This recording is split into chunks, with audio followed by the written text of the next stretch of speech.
Okay, hi everybody. I guess I will make a start. So my name is Bertha Chen. I'm here to talk to you about the Master of Communication program. Just to get a show of hands, hopefully I can see. How many of you have actually seen or have heard of K-pop Demon Hunters on Netflix? Okay, so there's quite like a few raised hands. So I'm going to be talking to you today. Um, about communication, about strategic communication, about data communication, global communication, something that we do in the Master of Communication program, using K-pop Demon Hunters as an example to kind of think about all these things that is happening all around us. I guess to start who I am and what I do, as I kind of explained before, my name is Bertha Chen. I'm a senior lecturer at the Department of Communications and New Media at NUS, and I'm also the director for the Master of Communication program, which means I look after the Master by Coursework, this particular Master by Coursework program, especially in terms of the curriculum in general. My background is actually not in strategic communication. It's actually media and cultural studies, which means I look at a lot of the research that I do is focused on media industries, but looking at the power relationships between, kind of media industries, specifically kind of media entertainment industries and fans in particular. So I study pop culture and its reception among fans, a very niche section of the audience. Which also requires understanding how the entertainment industry in particular including the celebrities and the idols that function within the industry, communicate to their fans and the audience, and often globally nowadays. So that's sort of my background to this. Um, so as I mentioned before, today I'm going to be looking at I guess, the popularity of K-pop Demon Hunters, which is an animated film produced by Sony Pictures, but is streamed on this global streaming platform that we know of called Netflix. Um, and as I said, when I asked, when I asked how many of you were actually aware of the show, a lot of you actually put up your hand. For those of you who are not perhaps, as familiar with this particular animated film, um, it is, according to Netflix, and the sort of the information that is made available to us, it is Netflix's most watched film and title in general in the record of Netflix as a streaming platform, which means it has also surpassed Netflix's other big program or title, Squid Game, both Korean, in its content. Um, and recently, the Los Angeles Times reported that Netflix's 2025 third quarter revenue jumped by 17% to 11.5 billion US dollars. And part of this jump is, kind of attributed to the popularity from K-pop Demon Hunters, which was actually a surprise hit for the streaming platform. Um, the soundtrack itself, and I'm sure a lot of you are actually familiar with some of the songs, is now a platinum record, which is within sort of the music industry is actually a huge thing. And the song itself, Golden, is the longest running number one song by not just a K-pop group, but an animated pop group, and first K-pop song by a girl group to top the American charts. And here we're thinking of, the American music industry as a microcosm of the sort of globalized music market in a sense. On top of that, there are numerous tie-ins which have been announced. So Hasbro and Mattel, which are really kind of global, again, really popular kind of toy manufacturers, have signed contracts with Netflix and with Sony Pictures to produce merchandise which is targeted at the title. Nongshim Noodles, which produces Korean ramens, have also kind of tie-ins with the title as well. And in South Korea alone, there are multiple kind of collaborations through bakery chains like Paris Baguette, and also fashion brands like 8 Seconds. So the pictures that you see on the screen, aside from the title, is actually pictures that I actually took when I was in Seoul recently. Literally kind of the whole city was just littered with tributes, not just songs being played, but kind of tributes to K-pop Demon Hunters as well. And a lot of posters signaling kind of collaborations, but also kind of signaling the, kind of the popularity of the animated film itself. And the reason why I actually chose this as a starting point to think about this particular program that we're going to be talking about, this master's program that we are talking about, is this popularity of K-pop Demon Hunters speaks to the globalization of pop culture. And what's happened with it was its popularity was spread very much through kind of word of mouth via social media in particular. And of course, a lot of it has to do with the data that's been generated by conversations on social media, but also the kind of information that is being passed down or publicized by Netflix as well. So why it matters, right? It has matters in terms of the impact it has had, specifically on South Korea's tourism. And the kind of screen cap you see on the right-hand side of my screen basically is a list of, kind of newspapers, headlines, showcasing the kind of travel packages and the impact it's had on Seoul's tourism as a result of the popularity of the animated film. The Sony Pictures doesn't have a theme park by itself, unlike kind of Disney. But what it's done is it's kind of collaborated with a local theme park in South Korea, which is called Everland Theme Park. And according to a latest report by Forbes, interest in the theme park, Everland, in South Korea has jumped by 8,300%. This is based on Google search, since the park announced a dedicated kind of K-pop Demon Hunters zone in partnership with Netflix in its theme park itself. On top of that, we can also see the other screen cap at the bottom of the screen. This came from Seoul Tourism Organization, which is a kind of a country or South Korea's legitimated kind of tourism board, capitalizing on the popularity of the film. On social media, lots of official as well as unofficial influencer-driven content is being produced, tying locations in the animated film to real-life locations around Seoul. So suggesting that it's not only capitalizing on the popularity of the film, but actually using it to strategically kind of position South Korea in particular, kind of using it, the popularity of the film to position itself within the sort of tourism space, this fan space as well. On top of that, and this I think is the reason why I wanted to use this opportunity to kind of think about the popularity of this one animated film, which took everybody by surprise in particular. The producers and studios, if you kind of pay attention to its rise in popularity since its release in June this year, was that the producers and the studios have encouraged fan participation via a lot of dance challenges, which is done on social media. There's a lot of synchronized fan events happening across the world in major cities, such as things like sing-alongs and cinema releases, which is unprecedented because Netflix has always been very adamant that their films is always just released on Netflix itself rather than screened on cinemas. But they've done something different with this. So encouraging a lot of interactions with the sort of dedicated fan base.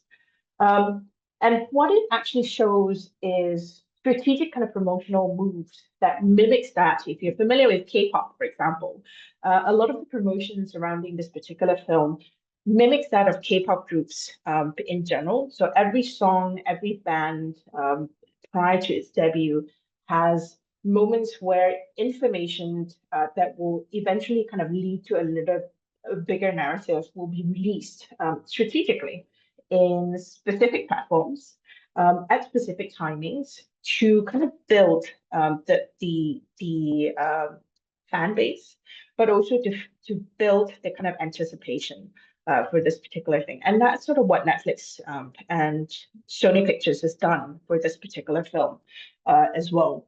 So these kind of strategic kind of promotions have been interwoven to build essentially this kind of success of this particular film. What it basically has shown is that you have a film which has global success, which is partly fueled by data. So social media, word of mouth, Netflix data, which is provided to us in press releases, Billboard Music's data, plus various other kind of streaming data that is available online. And it leads to kind of strategic campaigns by the studios as well, both Sony and Netflix, emulating kind of, as I said earlier, kind of K-pop's general promotional strategies, but also kind of Seoul's tourism organization capitalizing off the film's success. So rather than it being an American film, which it was, it's now considered another part of that Korean wave, which is hitting kind of globally. What it shows here is that, a lot of times when we think about communication and strategic communication in particular, we often consider kind of strategic communication as part of corporate communication, something that big organizations, corporate kind of companies do. And it tends to be studied within those frames, right? So very traditional kind of business organization. Now, however, what I've shown here very briefly is that something like K-pop Demon Hunters done, and a lot of these promotions done via Netflix, has kind of demonstrated that this strategic communication or this corporate communication isn't necessarily something that traditional kind of businesses do. It's also something which media entertainment industry do and do very well at that. For example, my research, as I said earlier, isn't focused on PR or marketing or strategic communication, but it's actually essential to understand how the entertainment media industries, essentially they are multinational corporations when we think about it, how they build their public image, and a lot of it is actually through communication with the public. And it's not just fans, it's also just, kind of different stakeholders as well. So it basically shows that communication is essentially about building relationships. It's about networks. And when we follow on social media platforms, our favorite brands, be it public figures, politicians, celebrities, influencers, idols, or even kind of traditional multinational corporations on LinkedIn, on Instagram, on TikTok, or when we see their messaging through traditional media, such as billboards, for example, or kind of YouTube ads, we are being communicated to as audiences and potential target consumers. So for me, if you want to go on and work in communication, you need to understand how communication functions in today's increasingly complex media environment, which is again, kind of complicated by things like AI, for example. So beyond this, and using kind of media entertainment industry as an example, but beyond this, we also need to consider how kind of education needs communication needs to be ethical. It needs to be inclusive in an increasingly broad and complicated, kind of culturally, socially, politically, kind of geopolitical world. But it also needs to be strategic, and we need to think about communication on a global perspective, and we need to take into consideration the importance of data, which drives a lot of the strategy that we're thinking of.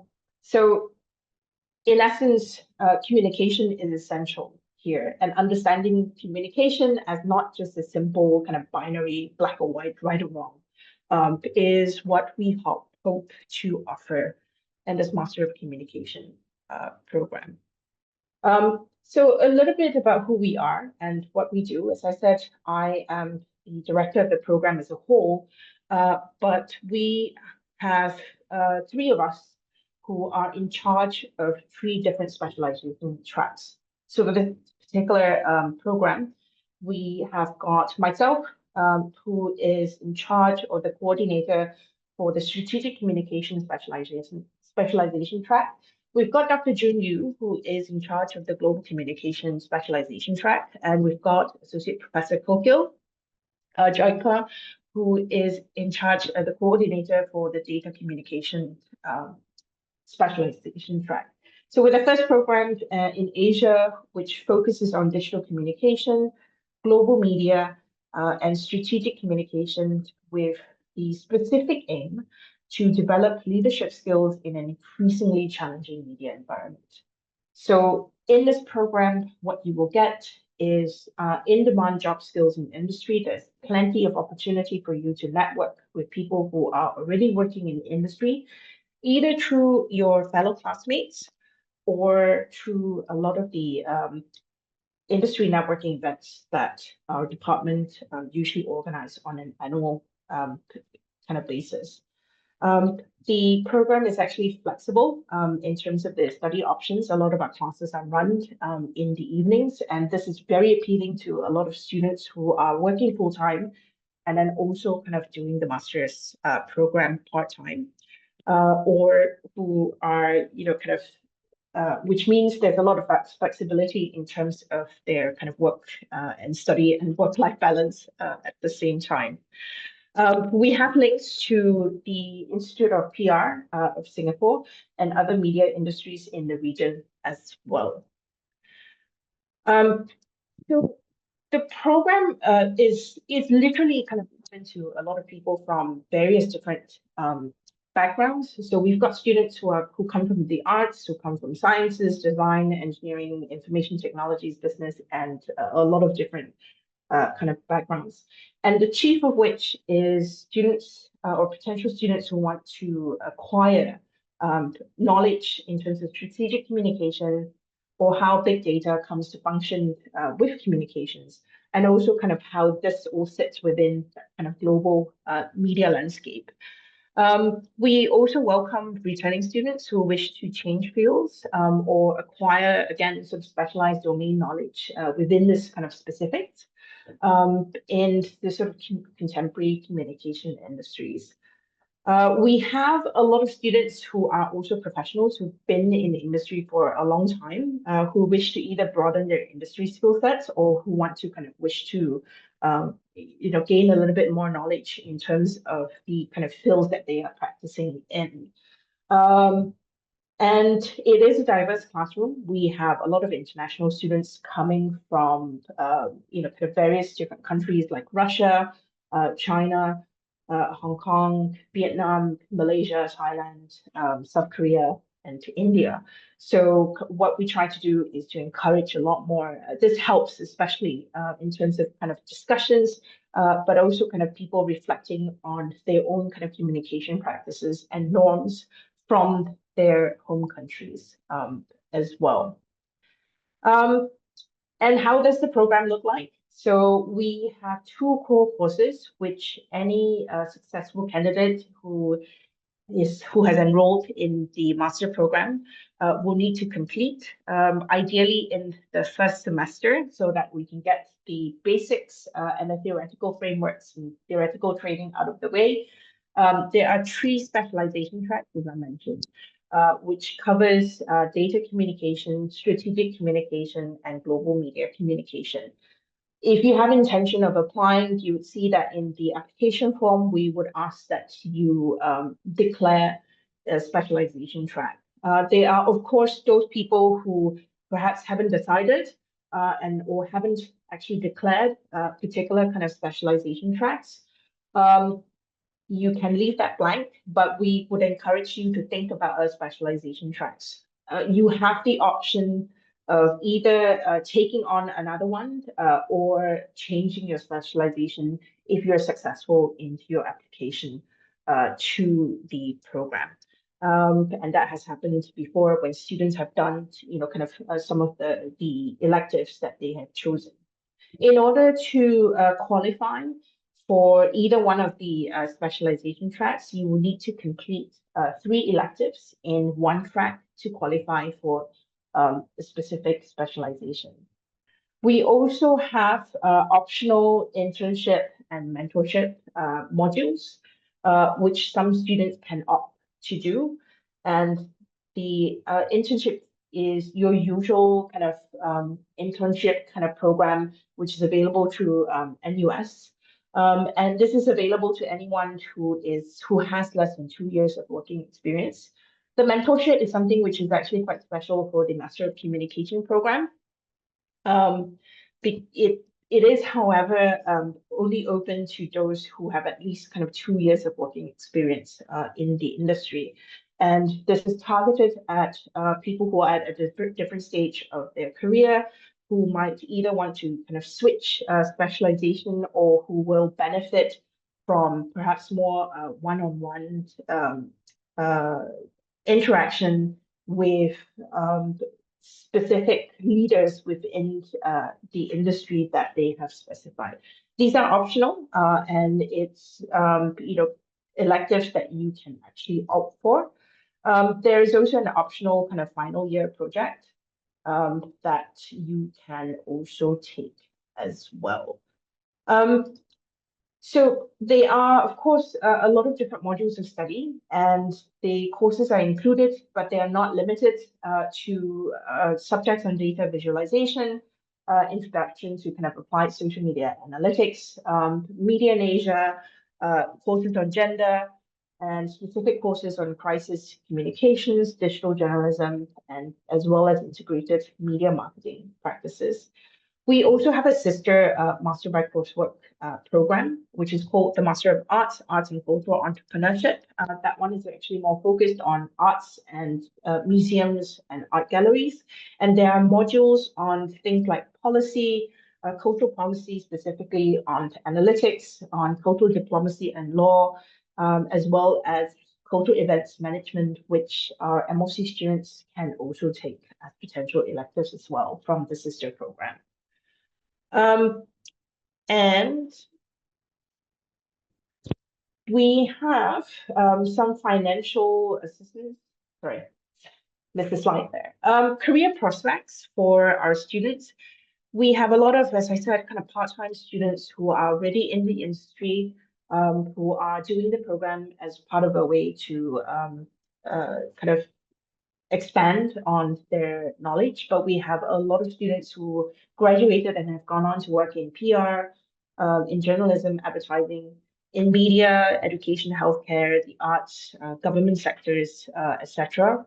A lot of them are actually coming in from civil service, nonprofit or private sectors, but then do go on to actually work in these sectors as well. So that's plenty of kind of career opportunities in that sense.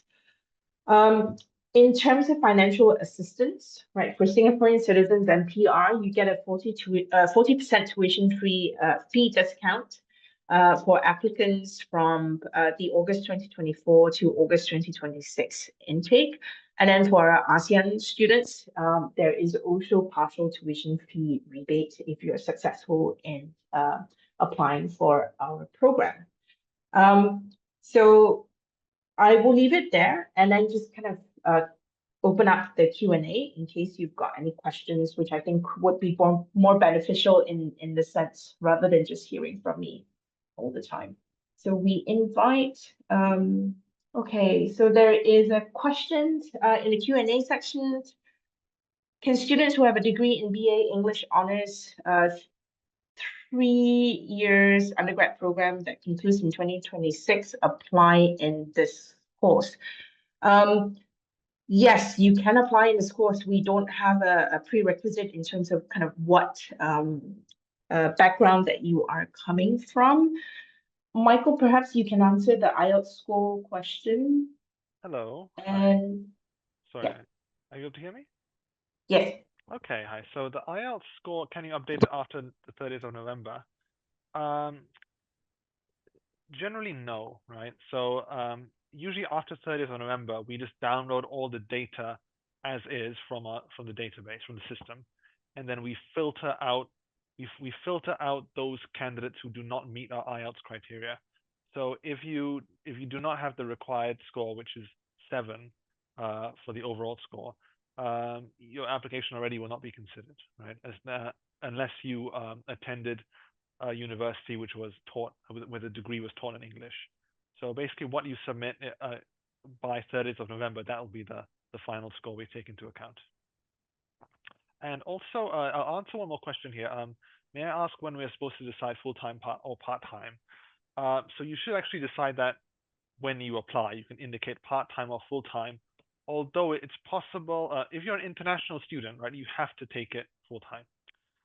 You can only do it part-time if you're Singaporean or permanent resident, or if you're an international student who is currently has some kind of work pass or employment pass in Singapore, so you're already working in Singapore, then you can do part-time. If not, then you'll have to do it full-time. We've got Uma Kanapati who's raised their hand. Do you want to ask your question? I think Uma typed a question in the Okay. chat. Yeah. Okay. Then I will go through the Q&A question kind of chronologically. So someone asked, you're thinking of pivoting to science communication. Is data communication specialization a good fit for me? Do you maybe want to expand a little bit on what you mean by that? Because at the end of the day, it's really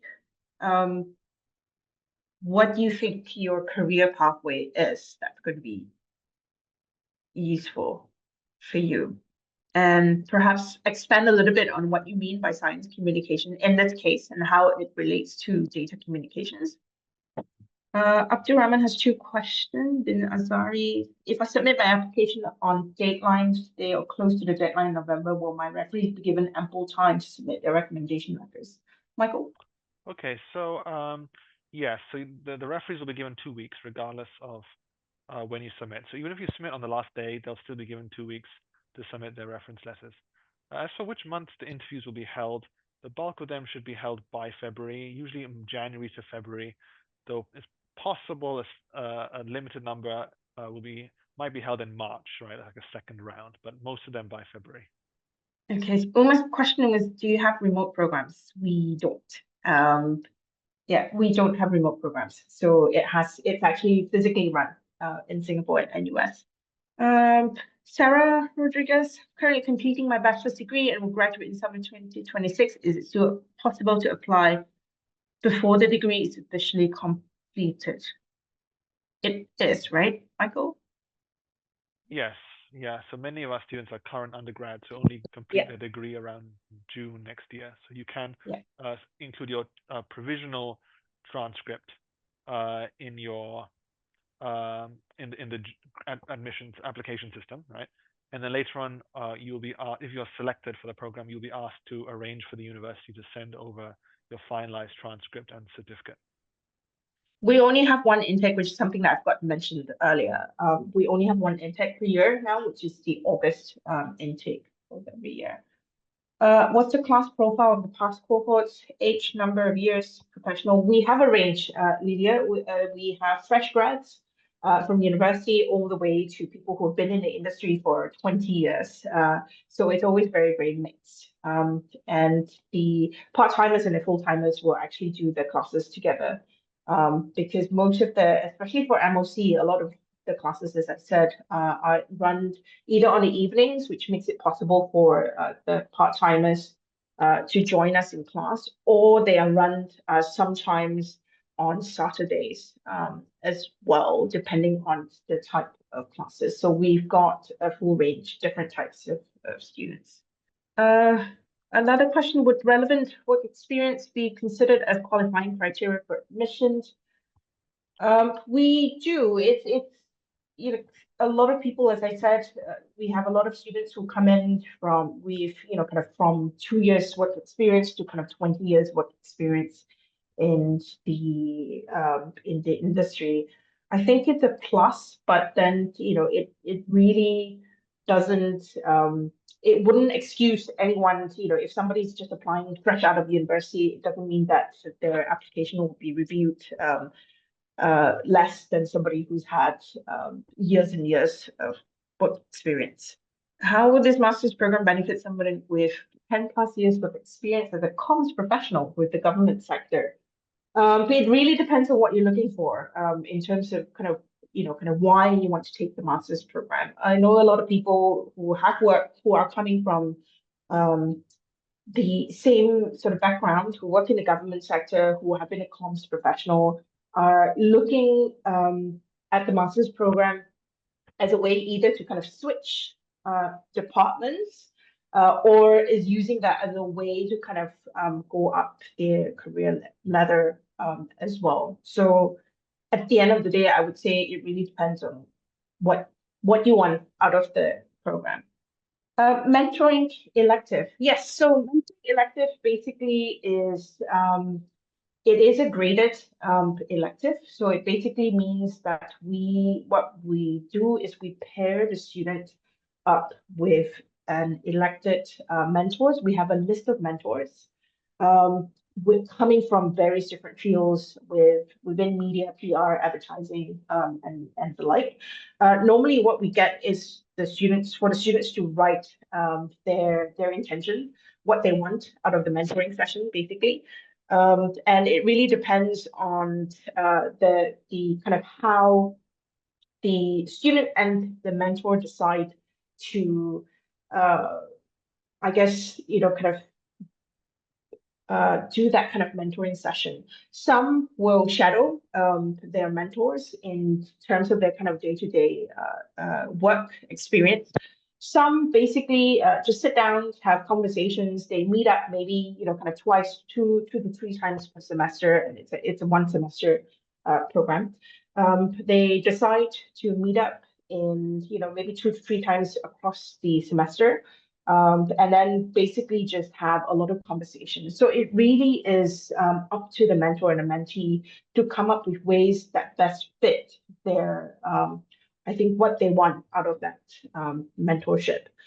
So unlike an internship, this is actually more focused, which is why we said that it's only open to people who have had 2 years of work experience, because it's really targeted to people who perhaps want to shift their professional development for example, or who want to learn a little bit more about a particular kind of role within a specific industry.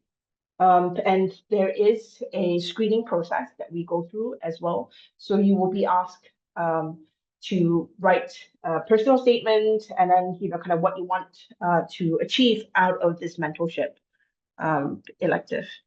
If I'm interested in cultural studies, should I be applying to the Global Media Communications or Strategic Communication specialization?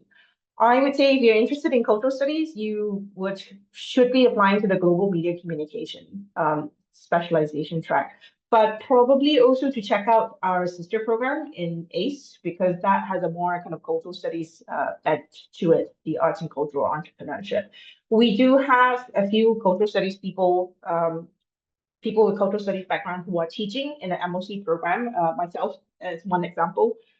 So we tend to teach, I teach the core course for the program, but you find a lot more kind of, I think, the cultural studies focused modules within the global media communication track. But also do check out the ACE program as well, because that is definitely more cultural studies focused. Financial aid for students who aren't from ASEAN countries. And does it make a difference if I went to a uni in an ASEAN country for my undergrad with full financial aid? Michael.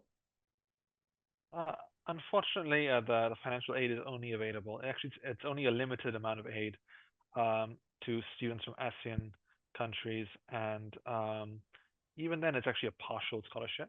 So it's a subsidy of 10,000 Singapore dollars. If you're from outside ASEAN, you would need to find an external source of funding. What is the acceptance rate for the program? When can I expect the result for the next round? I think as Michael mentioned earlier, we are looking at interviews or you hear back from us very likely in February, or I think by February would be the timeline. For the acceptance rate, it's a competitive program, so it could be something like 10 to 15%, maybe. Yeah. Ravin, roughly when will the application be made known? Will there be an interview as well? I think as we said before, you will find out, you will be in touch at least by February, I think is the timeline. Combination of industry professionals and academic faculty. A lot of us are actually, our academics, but what we do for our courses is we actually do invite a lot of industry professionals to come in and give guest speech, guest lectures to some of the sessions as well. So you get a mix of both in our courses. And there are also kind of various industry events that our departments also organize every year, which is open to our master's students as well to participate in. GPA around 2.5 to 2.7, can I apply for this program and support profile by some published paper? Is there a minimum GPA that's So that would depend on the GPA system. I'm guessing it's out of 4, right? So 2.5 to 2.7 is a bit borderline, I would say. So usually it's equivalent of a B average, at least a B average. So it would depend on whether your 2.5 to 2.7 is equivalent in your particular university system to roughly a B average. And the equivalent would be in let's say the UK system, it would be second lower class at least honors. Yeah. So it really is like, because there's so many different university grading systems, it really is kind of case by case. interview invite? I think we've already answered that question. Particularly interested, Suo Chen, strategic communication specialization. Should I explicitly state this interest in my motivation here? Yes, please. It makes it easier for us to kind of look at the application as well. With applications who do not have direct work experience in communications but interested in qualify? Yes. As I said, there are no prerequisites in terms of our applications aside from the CGPA. If you have any sort of work experience, please specify them into your application as well, even if they're not directly related to the field of communications. Writing personal statements, are we encouraged to mention specific specialization? Yes, please. The slide for the admission requirements, I didn't share a slide on the admission requirements. There are information available through our website on the Master of Communication program on the NUS website, sorry. Financial statement and must to have filed during the application period. Michael. So we encourage you to do that, to upload the statement if you're an international student. But if you're not able to do it in time, then you can actually wait until you are issued an offer and then email us the financial statement. It's possible. Our timetable is not, I think it's available to, no, right? It's not. This would be for next academic year. So yeah. The timetable for next academic year would not have will not be finalized until at some point next year. Yeah. But as I said, a lot of the MOC classes are run in the evenings. We can't give you specifics, but we can say that a lot of classes are actually run in the evenings and on Saturdays as well. After we have applied for the course, do we need to attend any interviews or Singaporean? It depends on, we will be in touch, as I said, I think by February. And when we are in touch, we'll let you know if you need to attend an interview or not. Does this mean that the first batch of applicants in early September will receive the corresponding results or replies as early as January? You could get invited to interviews in January, and then the result of the interview as early as February. Yeah. Lydia, what are assessments like? There are no exams. First off, for the master's program, we don't have a lot of the assessments are essays. There are some group presentations. There are some project-based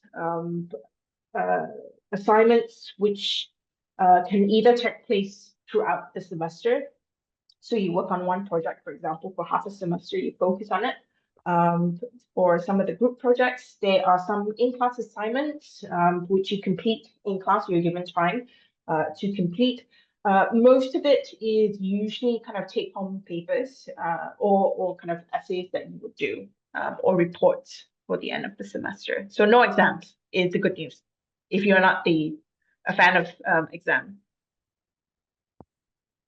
Does the university provide on-campus housing or dorms for international students? We do, but then it's quite competitive for master's students, isn't it? Yeah, so Yeah. there is on-campus housing, but most so the undergraduate students are given priority by the housing office, right? So while there have been cases of masters by coursework students getting into on-campus housing, you shouldn't rely on that. So if you do get an offer, you will be directed towards the accommodation website, which has like suggestions and guidance on how to apply. I have had some students like say give advice that they suggested looking a bit further from NUS for accommodation because the prices of the housing right next to very near campus is quite high. So if you're looking to maybe save a bit of money, you kind of have to look a bit further away from campus. Yeah. There's a question for an application form, which I think, Michael, you're typing the answer to. The session is recorded, and I think our colleagues will share the recording after this on the website. There is a difference between a Master of Communication and a Master of Arts in Communications and New Media. The Master of Arts in Communication and New Media, I think it's a Master's by Research in Communications and New Media. So that's very much research-based. The Master of Communication is actually coursework-based. So what this means is that there is no research component in our Master of Communication program. So which means you can't convert to a PhD. Whereas the Master of Arts, you're doing it with an intention that there's a research project and there's an intention for conversion, or to kind of go on to a PhD at the end. So that's the difference. No research component for our Master of Communication. Is there a validity period for Certificate of English as medium of instruction? So for that one, so it was just a document which says that my degree was in English. That will not expire, right? So even if you took it 5 years ago, we don't need like a freshly issued copy, right? Whereas if you submit an IELTS test result or TOEFL test result, that has to be within 2 years before the point of application. Chen Hong, will we have opportunity to work in Singapore after you graduate? How the school will not help you find jobs. And you know that is even with internships, it is the student's responsibility to find their own opportunities. There are companies who will advertise for positions for internship through the NUS kind of website, which students can actually look out for. But this is not part of what the department will do for the program.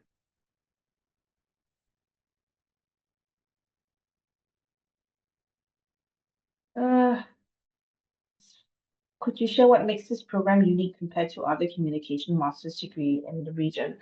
So we combine, so we're not just kind of focused on global communication. We combined global communication with strategic communication and data communication. And even though they are listed as 3 separate tracks, in the core courses, for example, you do take into consideration how the 3 tracks kind of interweave with each other. And they are, of course, specialized electives under the 3 different specialization tracks.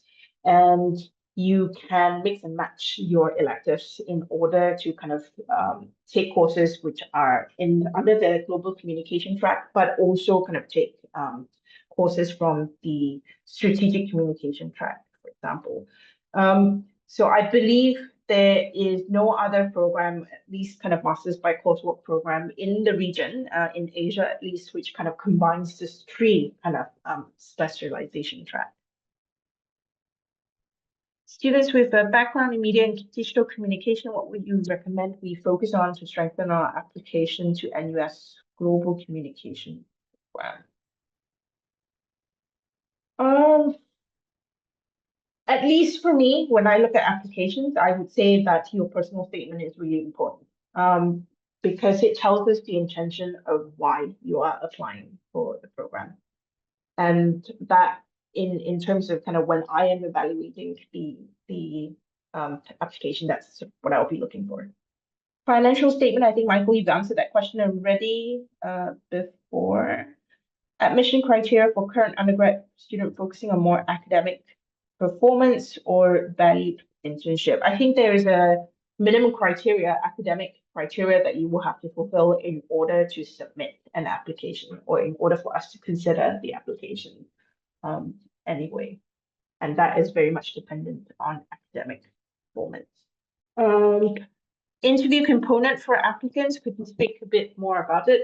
As I said, you will hear back from us on whether or not you'll be invited to interviews. Some people actually do get admitted directly to the program. It really depends on your application at the end of the day. Interviews generally held by February, and they are done in groups, but we will provide more information when the time comes. Working in the insurance field, is strategic communication a suitable option? Again, really depends on what you're looking for in terms of a career pathway. If this is something, if you want to learn a little bit more about communicating kind of strategically, specifically within fields like kind of PR and advertising, kind of dealing with kind of crisis communications, and if you think that this will benefit your career pathways, then then it would be suitable for you. I think we've answered the questions, a lot of questions on interviews, so I don't have to answer them specifically. Program suitable for working professionals in more than 15 years. Yes, as I said, we have applicants, we have students currently in our program who have had, kind of 20 years in the industry with us. So again, it really depends on kind of what you want to get out of the program. For your career as well. I think we've answered the question on the GPA, right? 2.5 to 2.7. Yeah, so 2.5 to 2.7. Okay, to be honest, it is a bit borderline, but you can improve how to improve your profile. I mean, work experience is one thing which could help. Published paper, if it's like a more of a research thing, I guess if it's based on research, it's probably not as relevant, but I think maybe Dr. Bertha can confirm that. Because it is a master's by coursework, so we really wouldn't be looking at any sort of published paper unless the published paper is relevant in some way to the coursework in general. So that's a slight difference there. As I mentioned before, there's no research component for this program. Minimum GPA required to qualify for your course. Are there other ways to demonstrate our ability, potential, and interest? I think that's similar to kind of what we've just answered in a sense. I think maybe you do try and make sure your personal statement is strong. Yes. Yeah, so I think in the system it's optional, right? It says personal statement and motivation letter. Actually, from my understanding, you just submit one. I mean, they're essentially the same thing. Just include your motive, why you want to take the program and why we should accept you. And tell us about yourself, and just write. We suggest writing it strongly. And another thing is that make sure you fill everything relevant in. Because some students leave out certain important documents, and we almost kind of just automatically disqualify them. So yeah, we have almost 1,000 applicants. We cannot be chasing up every applicant for missing documents. Yeah. As somebody who's also kind of the person who's reading through a lot of these applications, I would say your personal statement is of the utmost importance, aside from all the documents that you will have to include as part of your application package. Imagine us having to read through thousands of these kind of personal statements. What we'll be looking for is really what resonates, why this program is important to you and to your career as well. That's a tip there in terms of kind of how to frame your personal statement.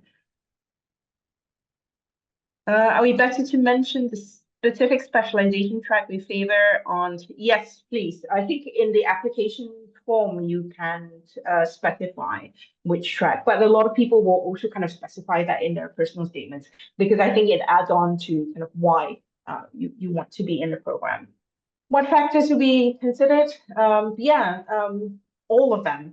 Mm. IELTS, GPA, working experience, all of them will be considered. If Mm. especially if you've got working experience, it will be considered. If you're fresh out of university, then we'll also take that into consideration by other things like your IELTS, your GPA, and more importantly, your personal statement. Oh, okay. So I see a few more admin questions here, right? So is there a minimum IELTS component score? The overall score has to be 7, but every component has to be at least 6, right? But overall it has to be 7. Does submitting an application earlier before the deadline affect the chances of receiving an offer? No. So we only start looking at everything after 30th of November. So whether you submit it now or on the 30th doesn't make a difference, but we suggest not waiting till like the last few hours because sometimes there are tech issues, you know. A lot of students wait till the end, then the server overloads and it crashes, and then you might not be able to submit in time, and then it's quite a painful process to, you know, for a late submission if it's even allowed, right? So please don't wait till the last few hours. Okay. Then Classes. yeah, for a part-time student, usually when will the classes be held? Part-time students and full-time students take the courses together, but most of the courses, the bulk of them will be in the evening, 6:30, 6:30 to 9:30. We might have a couple of classes in a semester on the weekend, on Saturday. Yeah. Okay. If there are minor input errors in some materials in the submitted application, will it affect the review? Depends how minor. Yeah, it really depends how minor it is. Like if I can actually see, okay, you obviously actually meant to type this, you know, then I might not even ask. Or if it's like if it's just a small thing, like the 2 numbers are reversed the wrong way around, I might even just correct it myself. Yeah, so it depends on how important it is. Okay. What questions can we expect to receive during the application interview? We can't answer that, unfortunately. Do you have a breakdown of the students in terms of age and nationality? We don't. We had, I think. I mean, I would say roughly, okay, in terms of age, it's there's a spectrum, right? Probably the largest, I think maybe 20s is probably most common, but we have a significant number in the 30s and 40s, even 50, you know, who are working professionals, right? So it is quite diverse. Yeah, nationality is also fairly diverse. Quite a good chunk of Singaporeans, maybe 30 to 35%, and quite a few from Southeast Asia, like Indonesia, Malaysia, Vietnam, even, yeah, and a significant number from China. Yeah. ASEAN scholarship, financial assistance. So I'm not sure which scholarship you're referring to, but for the undergrads, but it's a $10,000 fee reduction. So the usual price is about 40 plus K. So you just have 10,000 Sing dollars removed from that. And that's limited. It's just it's like a single digit number at most. Yeah. Will my personal statement affect my admission result? I think, yeah, we have sort of said that it is important because it allows us to know why you applied for the program and why you want to be in studying with us. So I wouldn't, it's hard to kind of say to what extent. I would just say that, you know, make sure you write a good personal statement. Okay, Michael, you've got questions. Can I know how many members in this webinar? Yeah, we're not, I don't think that's really relevant to the briefing. Yeah. Okay, so possible to elaborate how it's possible for a part-time. So actually, so full-time students can take up to 2 years, right? They can complete it in 1 to 2 years. Part-time students basically have up to 4 years. So if you're a part-time student, you're generally only going to be taking like a couple of courses probably per semester, in which case you will not finish it in 1 year. We have had a couple of part-time students who basically chose to take a full-time load. I'm not sure how. I guess they worked it around their their job. Maybe their full-time job was more flexible. But of course, you could choose to read it as a part-time student if you're local, and also finish it in 1 year if you just take the max load like a full-time student. But in that case, you might as well just take it as a full-time student. Yeah. Okay. Visual communications, how well can this course be integrated for me? Again, it's very difficult for us to kind of say, because at the end of the day, it really depends on what you're looking for, and why you choose to do this particular program. BSc in life sciences, but relevant work experience. Can you advise how I can strengthen my applications? You mentioned relevant work experience, so emphasize on that. And personal statement in the end, why you want to be in a program. Yes, you can. But the only prerequisite we have is for the mentorship, that anyone with 2 years, more than 2 years working experience. If you've got more than 2 years and you still want to choose to do an internship, you are able to submit the SOP. What is SOP? I think that's statement of purpose. Oh, okay. So if your personal statement already talks about like why you want to take the program, then you don't need a separate document, right? Yeah. 3-year undergrad program be eligible? Yes. We have applicants from the UK, and in the UK we do a 2-year program undergrad, so that's perfectly fine. It depends on your CGPA in the end, and your personal statement as well. Word limit, I think there is, right? Because you have to fill it in the form. Oh no. So online, or doesn't know. the document is like you can attach it as a file. So like Word doc, like a PDF or something. So you can type as much as you want, but please exercise good judgment, right? If you attach 10 pages, we have 1,000 if we have 1,000 applicants, we're not gonna read the 10 pages fully, right? So Yeah, yeah. If it's a 10,000 word personal statement, I can tell you none of us is going to read it, because that's a chapter in a book. So I think, use your judgment in terms of financial statement. Michael, you've already answered that question. Yeah. So try to submit, but if not, then you can do it later when you get the offer. Planning to teach communication courses in university and do further research as my career plans. Will this master's be a good fit? Again, it really depends. If you are intending to do further research, you might want to also check out the Masters by Research, because this is a Master by Coursework, and it really prepares, I think, anyone who's enrolled for a more sort of industry-focused career. So you might want to think about that as well if you want to do a bit more research. Look into the Masters by Research. To what extent will my personal statement affect my admission result? I think we've answered that a lot of times. Tell us why you want to be applying for the program. Who would form the panel of interviewers? You will see one of us who is in the coordinators of the program. And sometimes we have various different people from our members of staff as well. Lydia has a question on the criteria to qualify for scholarship.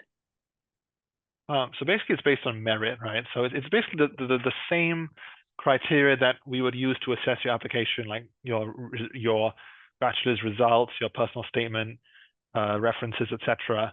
And if you're towards the top, the top of the top, then you'd be considered for the limited number of partial scholarships if you're an ASEAN student.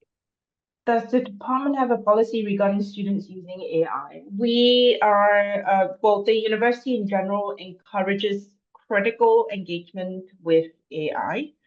And it will also be part of the topics that we will be encountering as well.